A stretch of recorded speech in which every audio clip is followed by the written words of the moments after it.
Se vacina e medicamento não vai estar disponível tão cedo para as pessoas, quanto tempo a gente leva para o mundo pegar a Covid, tá imune e tá protegido contra ela?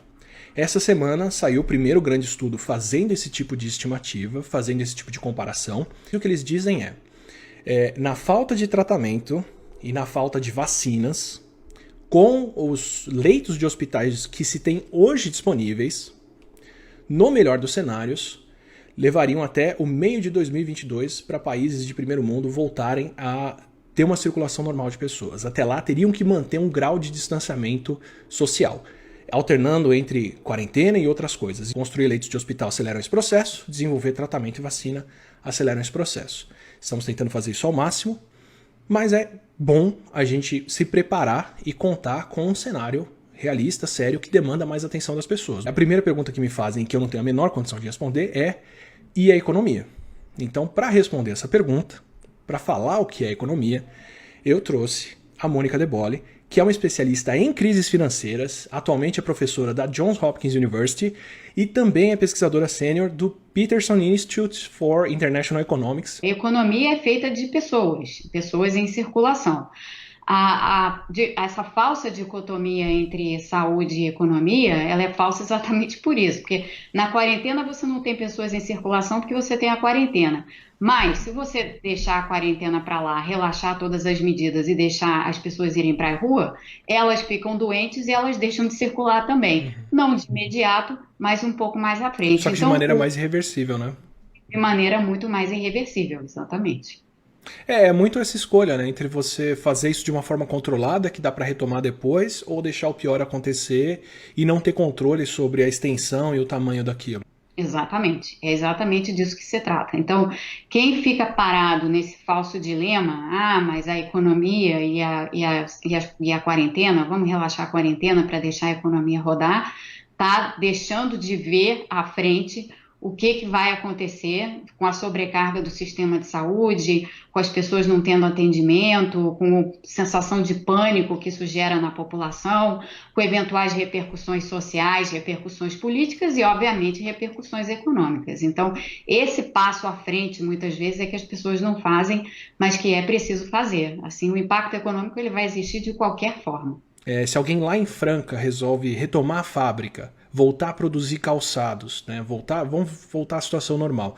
Vou trazer os funcionários de volta, não tomei medidas preventivas para garantir que está todo mundo distanciado, separado, trabalhando bem, eu vou ter dois problemas, né? Um dos funcionários contraindo Covid e saindo da fábrica, porque eu não vou conseguir fazer ela funcionar com 20% das pessoas hospitalizadas ali dentro, sem contar quem está tendo que cuidar de parentes, cuidar dos filhos, cuidar de outras coisas. E mesmo se eu voltar à atividade e produzir os sapatos que eu produzia antes, para quem que eu vou exportar isso agora, né? Isso já aconteceu aqui nos Estados Unidos. Um dos maiores produtores de carne suína aqui teve que fechar as suas plantas e as suas fazendas e tudo mais, porque as pessoas tinham voltado ao trabalho e aí houve um surto, várias se contaminaram, as fazendas e os frigoríficos tiveram que fechar, estão fechados. Então, esse tipo de coisa já até aconteceu aqui. E não quer dizer que os mexicanos que perderam o emprego vão estar consumindo tanta carne suína agora, né? Tampouco, exatamente. Então, tudo está entrelaçado e tudo se afeta, né? Então, é exatamente esse exemplo que você dava. Quer dizer, alguém que produz alguma coisa, algum bem de consumo em alguma parte do Brasil, se resolver voltar à produção como era antes, não vai ter para quem vender. E ainda por cima está pondo essas pessoas em risco. Se o seu restaurante ainda está relutando em vender pela internet, porque você prefere esperar reabrir depois o comércio ao invés de precisar vender por aplicativo agora, talvez você tenha que esperar muito mais tempo para reabrir o seu comércio e é bom você já pensar em entrar e colocar ele à venda também. Se a sua faculdade está dependendo do problema passar para voltar para as aulas e a sua faculdade está relutando em adotar o EAD, talvez ela seja pega de surpresa, porque esse período pode se estender bastante, né? Quer dizer, é mais seguro a gente contar com isso hoje, ter atitudes, posturas e esse tipo de conversão para garantir que a gente vai poder chegar num período mais seguro, do que ficar agora tentando mirar no de volta para janeiro que não vem, né? A maneira como a economia vai se comportar na saída é completamente diferente de tudo que a gente já viu antes. Quer dizer, Então, inesperada. totalmente. E a gente pode pensar assim: se a gente tiver um cenário de quarentenas intermitentes, então você abre um pouco, você relaxa um pouco as medidas sanitárias, depois você volta com elas, se tiver recrudescimento da epidemia e assim por diante, a economia vai se comportar da mesma forma. Então, essas idas e vindas vão marcar o processo de retomada. Vai ser, como eu tenho dito, uma retomada em zigue-zague, entendeu? Você vai estar subindo, caindo, subindo, caindo, subindo, caindo todo o tempo. Vai ser uma retomada muito volátil. Essa volatilidade afeta muito a maneira como as empresas se posicionam, porque as empresas, para produzir, precisam ter algum tipo de previsibilidade. Essa previsibilidade não vai estar posta nessa situação, porque é uma situação de volatilidade. E os consumidores também, né? Assim como os investidores. Todo mundo precisa trabalhar com algum tipo de horizonte de previsibilidade. Isso não vai existir. Então, é de fato um completo novo normal. Pelo menos por uns bons anos, a gente não vai voltar para o normal, né? A gente não vai voltar para janeiro de 2020. A gente vai voltar para um novo normal, né? Pelo menos num período curto.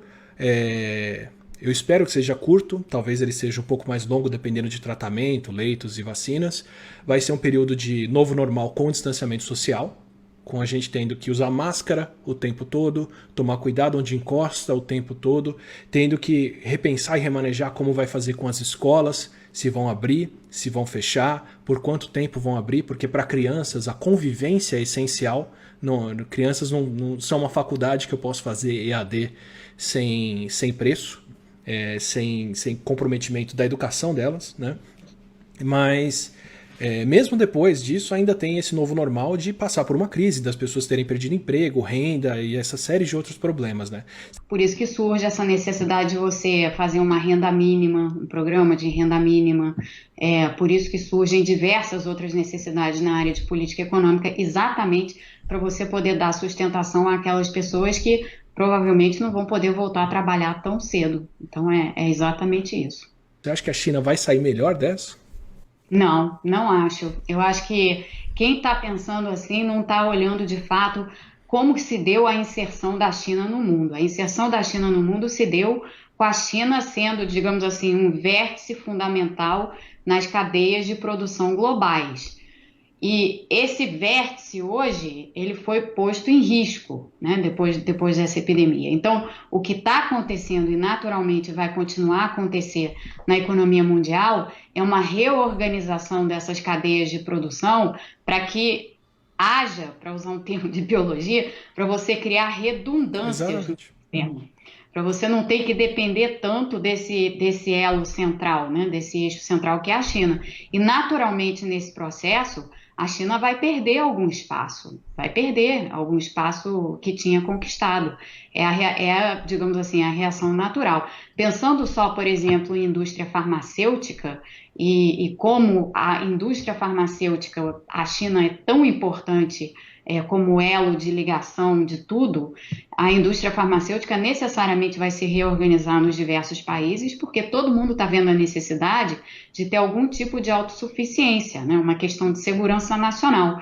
Então, só na indústria farmacêutica eu acho que já fica bem ilustrado o papel menor que a China terá. E eu acho que isso acaba valendo para diversos outros processos produtivos. Então, quem está olhando para essa situação e achando a China vai sair por cima, não, eu acho que a China vai enfrentar muitas dificuldades, até porque a China depende do resto do mundo também, né? Então, a China dependendo do resto do mundo e o resto do mundo não estando ainda bem, a China tampouco consegue se sair bem por conta disso. Então, é muito mais complicada essa questão, muito mais cheia de nuances do que a gente tenderia a achar pensando assim mais superficialmente sobre o problema. As pessoas é importante que elas voltem a trabalhar, mas elas não vão conseguir voltar a trabalhar porque elas faziam antes. Elas vão ter que trabalhar de uma outra forma agora, com mais proteção, com mais espaço entre cliente e quem faz, com mais cuidado, com máscara, com luva, com outras coisas, né? Eu reluto muito a usar a analogia de guerra, porque eu acho que ela dá espaço para medidas muito ruins quando a gente coloca um inimigo, né? Acho que a gente abre mão de muitas liberdades e muitos direitos quando a gente se coloca numa situação de guerra de tudo ou nada. mas o tamanho do esforço, o tamanho do problema e até o tamanho das perdas que a gente pode ter, me traz o tempo todo essa analogia de guerra. E reconversão é um esforço desse, de um período de guerra, né? Que todo mundo fala, bom, equipamento nosso agora, armamento nosso, as nossas coisas, somos nós e os nossos aliados e a gente que vai ter que produzir, né? Manter o comércio essencial, trazer novos que são quase tão essenciais quanto e inseguros, ou comércios não são essenciais, mas são muito seguros, também não custa nada reabrir esses para as pessoas virem, e por aí vai. Então, qualquer medida dessas depende de testes. Qualquer coisa que a gente vai fazer daqui para frente, enquanto houver Covid no mundo, vai depender da gente usar máscara, vai depender dos médicos estarem equipados, terem equipamento de proteção por um bom tempo, para a gente poder absorver mais pessoas e poder ficar aberto por mais tempo, levantar esse tipo de quarentena por mais tempo, dependemos de leitos hospitalares, dependemos de profissionais de saúde saudáveis, dependemos de policiais saudáveis, bombeiros saudáveis, comerciantes saudáveis, todo mundo funcionando bem, ou seja, eles também dependem de equipamentos de proteção.